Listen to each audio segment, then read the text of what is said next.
Olá, meus irmãos, a paz do Mestre esteja com todos vocês. Que Deus abençoe quem me ouve e que o Senhor Deus Todo-Poderoso possa se manifestar e se fazer presente através dessa breve palavra e que essa palavra possa, meu irmão, trazer um incêndio para o teu coração, meu irmão, que ela possa queimar em teu coração, te incendiando rumo ao propósito. Vamos lá, vamos para a nossa breve conversa?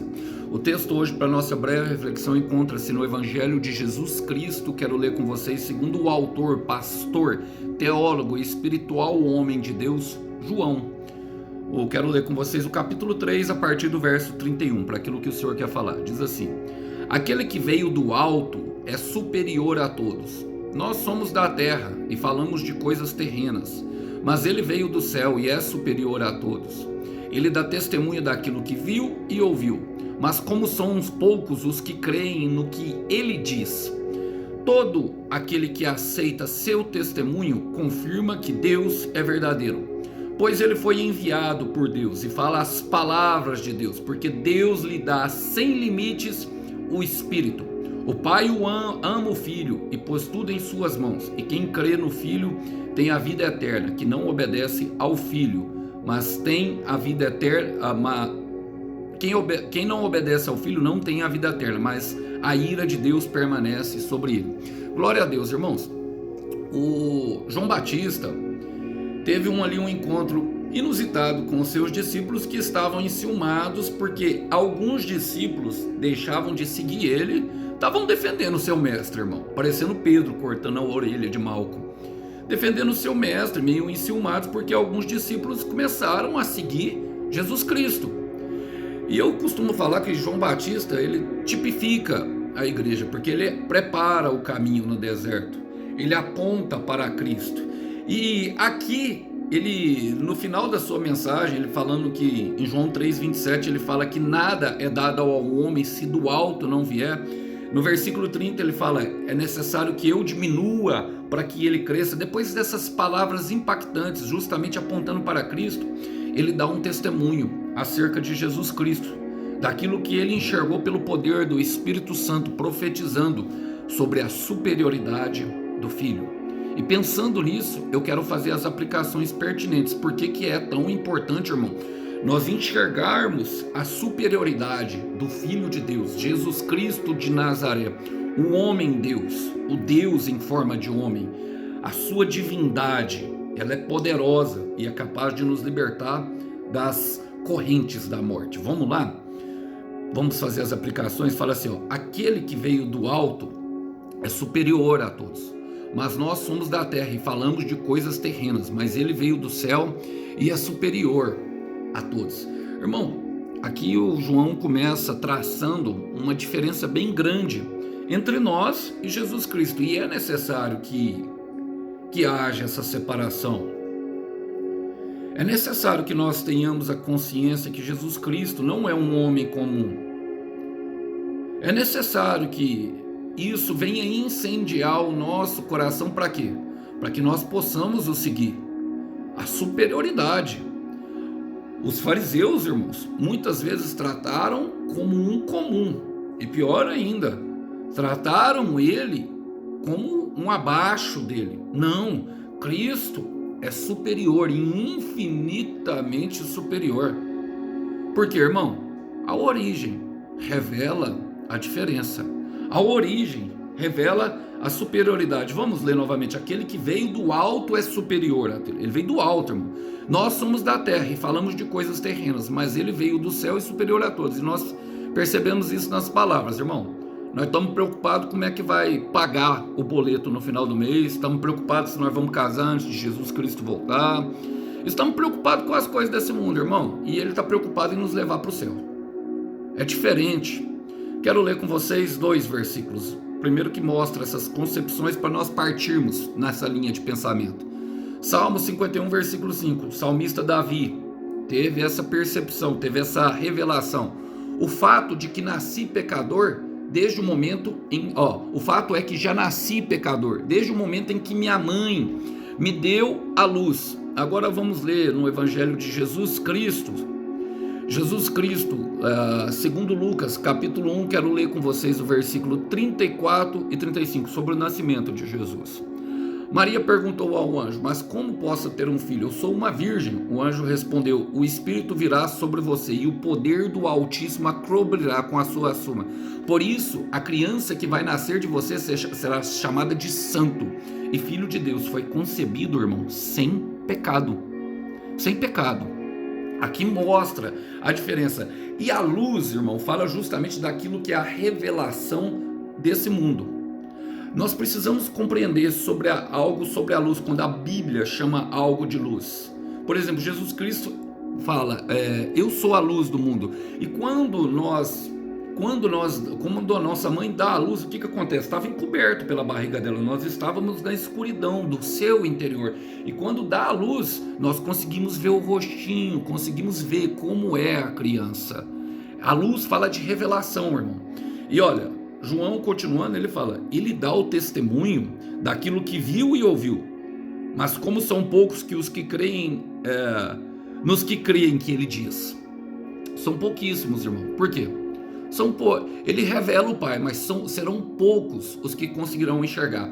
E é justamente isso, porque ele revela a santidade e a divindade de Deus.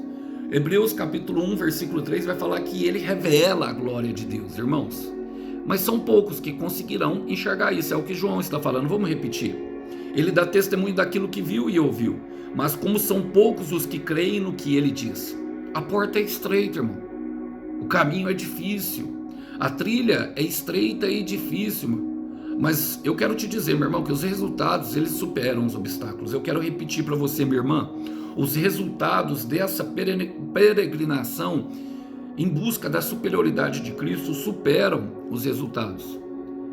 Olha, o que nós conseguimos enxergar isso, porque João diz que ele fala do que viu e ouviu. Eu logo me lembro de uma passagem de que Deus aparece a Samuel, e eu mencionei isso justamente em um vídeo desses menores de 4 a 6 minutos que eu faço no período da tarde e da noite, para edificar a fé dos irmãos, de Deus com Samuel, que ele revela um anseio do seu coração, na verdade uma tristeza do seu coração com relação a ter escolhido Saul como rei. Ele fala, eu me arrependo, e ali Samuel fala, a palavra fala que Samuel ficou orando ao Senhor a noite inteira. Irmãos, eu não sei vocês, mas eu tenho vontade de saber, de conversar com Deus e saber algumas coisas do anseio do seu coração. Essa vontade, ela queima no meu coração dia e noite. E quando João Batista está falando que ele viu e ouviu, irmão, se Deus já teve esse tipo de intimidade com Samuel, imagina a intimidade que ele tem com Cristo. Imagina as coisas que ele viu e ouviu. Por quê? Porque em certo momento ele fala para Nicodemos, em João capítulo 3, de que ele é o único que veio do alto. Ele é o único que veio do céu. Então ele estava lá desde o princípio. A palavra fala que o cordeiro foi preparado antes da fundação do mundo. E o que ele viu e o que ele ouviu é infinitamente superior. E o que ele dá testemunho, o que a vida dele testemunha, irmão? Justamente o que ele viu e ouviu do Pai. Revela expressamente as palavras do Pai. Olha o que diz em Salmos, capítulo 36, quero ler com vocês, o versículo 9. Pois o Senhor é a fonte da vida. Quando somos iluminados com a sua luz, vemos a luz. Jesus Cristo revela a Deus, irmão. Jesus Cristo revela a vida de Deus. Jesus Cristo revela o amor de Deus por nós. Deus amou o mundo de tal maneira que deu o seu Filho unigênito, para que todo aquele que nele crê não pereça, mas tenha a vida eterna. Ele revela esse amor e esse anseio do Pai ter um relacionamento conosco. Ele revela que o Pai quer nós para Ele. Irmão, nós somos concebidos em pecado e por isso nós não conseguimos enxergar isso. O pecado, ele cega. O pecado, ele dá acesso a Satanás trabalhar na nossa vida para que nós não venhamos a conhecer isso. É o pecado. Olha, a palavra fala, todo aquele que aceita seu testemunho confirma que Deus é verdadeiro. Um testemunho de vida, meu irmão. Por quê? Quem aceita isso, quem tem a aceitação, quem abre espaço no coração, quem abre espaço para a mensagem, quem abre espaço para a palavra, quem abre espaço para Jesus, irmão, quem enxerga a Cristo, enxerga a Deus. Eu quero repetir, quem enxerga a Cristo, enxerga a Deus. E talvez você esteja se perguntando, irmão, nesse momento, talvez você esteja se perguntando, meu irmão, por que isso é tão importante? Eu peço você que fique mais um momento, porque nós vamos chegar lá sim, verdadeiramente, o porquê da importante.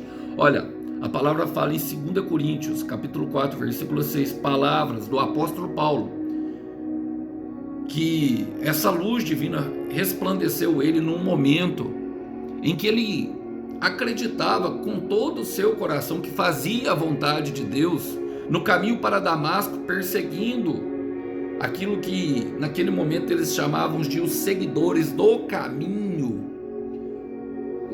Ele perseguia a Cristo, e por isso Cristo falava que ele perseguia. Quando nós perseguimos a igreja de Deus, perseguimos o próprio Cristo. Ele diz o seguinte para a igreja de Coríntios, 2 Coríntios 4, 6, pois Deus disse, haja luz na escuridão, nos fez compreender que é o brilho da sua glória que se vê no rosto de Jesus Cristo.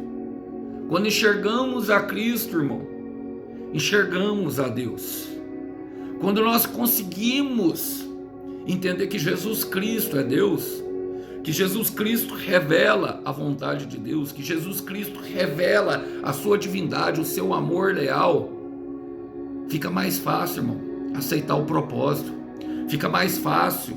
Se queremos andar como o mestre andou, devemos ter a mesma atitude que Cristo Jesus, que embora sendo Deus, se humilhou, se tornando servo e sendo obediente até a morte de cruz, pelo qual Deus exaltou o seu nome, lhe dando o nome acima de todo nome, para que todo o joelho se dobre na terra, debaixo da terra e nos mais altos céus, declarando que Jesus Cristo é o Senhor. Filipenses capítulo 2, versículo 5 ao 11. Raba da soia. Jesus é o Senhor. Jesus é o Senhor. Jesus é o Senhor. Ele é o Senhor. Embora ele se tornou a forma de servo, mas ele é Senhor. E isso deve ficar claro, que ele é superior, irmão. Olha, João continua falando, pois foi enviado por Deus. Enviado fala de uma mensagem, irmão.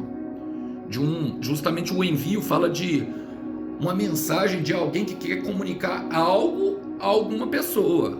Quando nós enviamos uma mensagem pelo WhatsApp, pelo e-mail, nós queremos comunicar algo. Então Deus queria que nós soubéssemos algo. Pois ele foi enviado por Deus e fala as palavras de Deus, porque Deus lhe dá sem limite o Espírito. E remontando aqui, isso que Paulo parafraseou do começo de Gênesis 1, que haja luz na escuridão.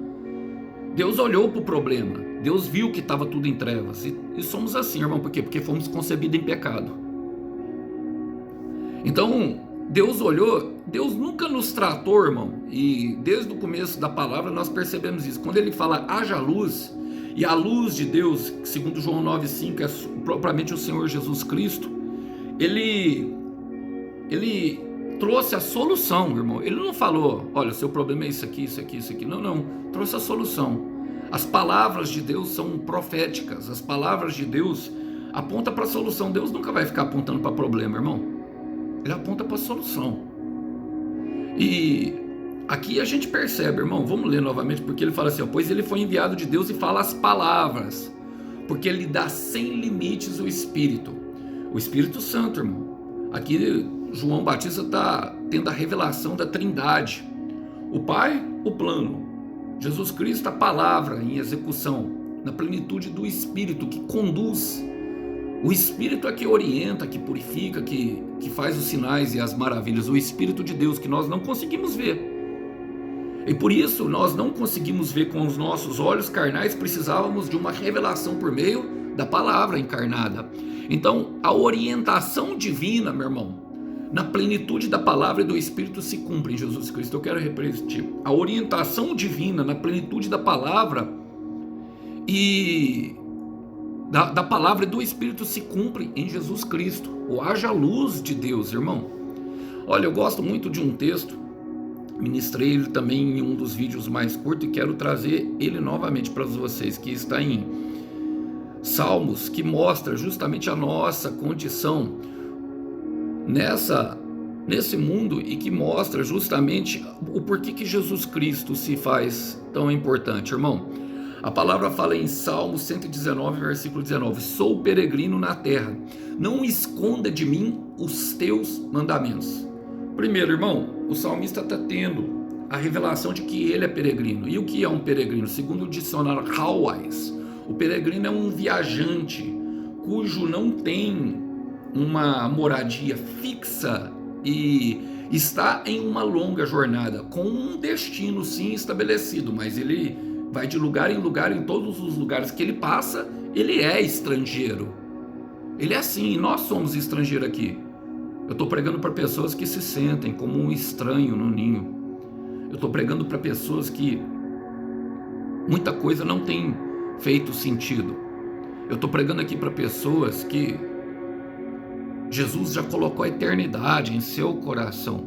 Eu estou pregando aqui para pessoas que já não se contentam mais com migalhas que esse mundo oferece.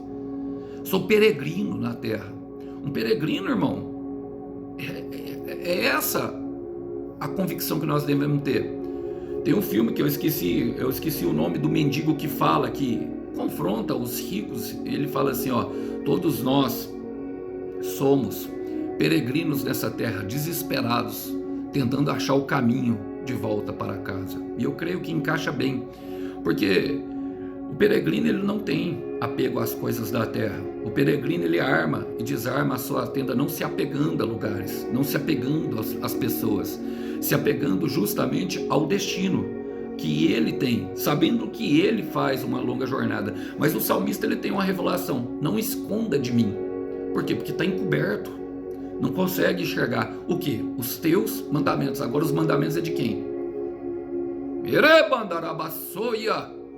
Mandamento, promessa, lei, palavra, tudo se difunde em uma coisa só, irmão. Tudo se difunde em uma coisa só, minha irmã. E quando ele diz que é peregrino e que está indo para algum lugar, ele sabe que precisa de um mapa, de uma orientação para chegar até esse lugar. Ele sabe que precisa de alguém que é superior a ele, que já conhece o caminho, que já trilhou, ele sabe, um caminho do deserto, luz na escuridão, Deus de promessas, Deus de milagres.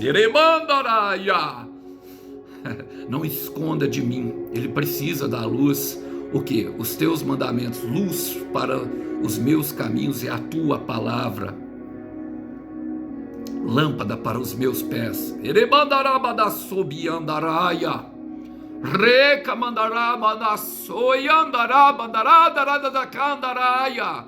Ele é a luz do mundo, irmão. Vamos ler novamente. Porque foi enviado por Deus, e fala as palavras de Deus, porque Deus lhe dá sem limite o Espírito, e Ele nos deu tudo isso para que nós possamos o seguir. E Ele fala, ó: o Pai ama o Filho e pôs tudo em suas mãos, tudo. E a confiança de Deus, irmão, é um sinal do profundo amor. Esses dias tinha uma irmã aí falando que Deus não confia nela. Irmão, a cruz de Cristo, eu quero te falar, olha aqui bem nos meus olhos, se você estiver vendo essa mensagem.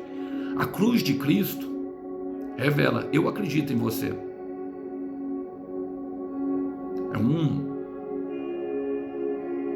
Sabe por que o Satanás tenta apagar isso? É porque ele acredita. A cruz de Cristo diz para nós que ele acredita. Todo aquele que nele crê, lhe foi dado o direito de ser chamado de filho. João capítulo 1, versículo 12, está escrito. E as palavras que estão escritas, essas palavras, elas não foram escritas com giz, com sangue dele, e o sangue do mártir, o sangue que perdoa esses pecados, esse sangue que nos cobre, que nos é capaz de nos trazer a luz. Olha, a confiança de Deus é um sinal do seu profundo amor, irmão. Olha, vamos ler. O Pai ama o Filho e pôs tudo em suas mãos. Pôs tudo em suas mãos. Isso é o sinal. Deus amou o mundo de tal maneira que deu o seu Filho, para que todo aquele que nele crê, nele, meu irmão, e crer é colocar a fé em ação. Olha, quero ler com vocês Salmos 143, quero ler com vocês o versículo 8 para ver o que o Senhor Deus fala.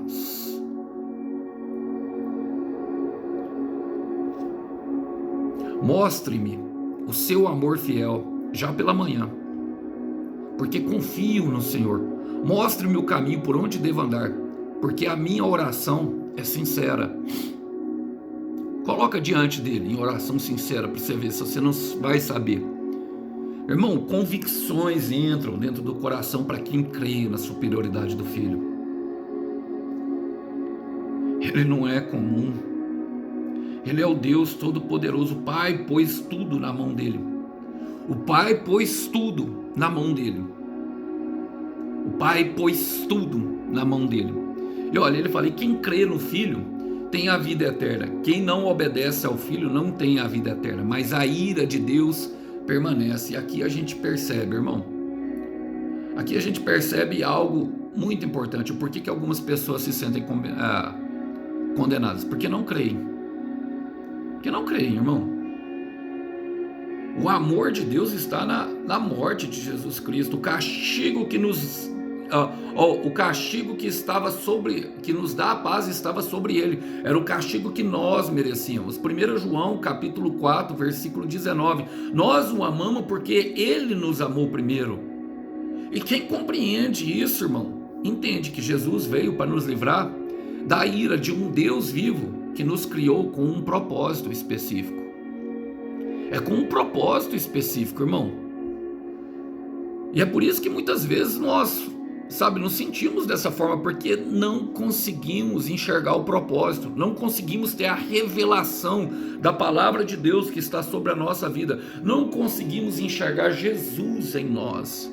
1 João capítulo 3, versículo 16 fala, nós sabemos o que é o amor verdadeiro, pelo exemplo de Jesus Cristo, ao dar a sua vida por nós, e portanto nós devemos dar a nossa vida pelos nossos irmãos em Cristo. Não está afim de sacrificar, não está afim de acreditar, não está afim de seguir os passos do mestre. E aí não consegue entender por quê? Porque não sente a vida fluindo. A vida de Deus flui, irmão, para quem quer seguir isso aqui, ó. Nós devemos dar a vida pelos nossos irmãos. Irmão, e só quem amou verdadeiramente uma pessoa, e eu creio que essa mensagem vai de encontro ao coração de alguém aqui, só quem amou verdadeiramente uma pessoa e quem se sentiu também amado dessa forma, e quem é que se sentiu amado dessa forma que consegue amar uma pessoa verdadeiramente que não produz resultado naquele momento. Parece que nós estamos amando em vão. Parece que nós estamos, vivendo de maneira,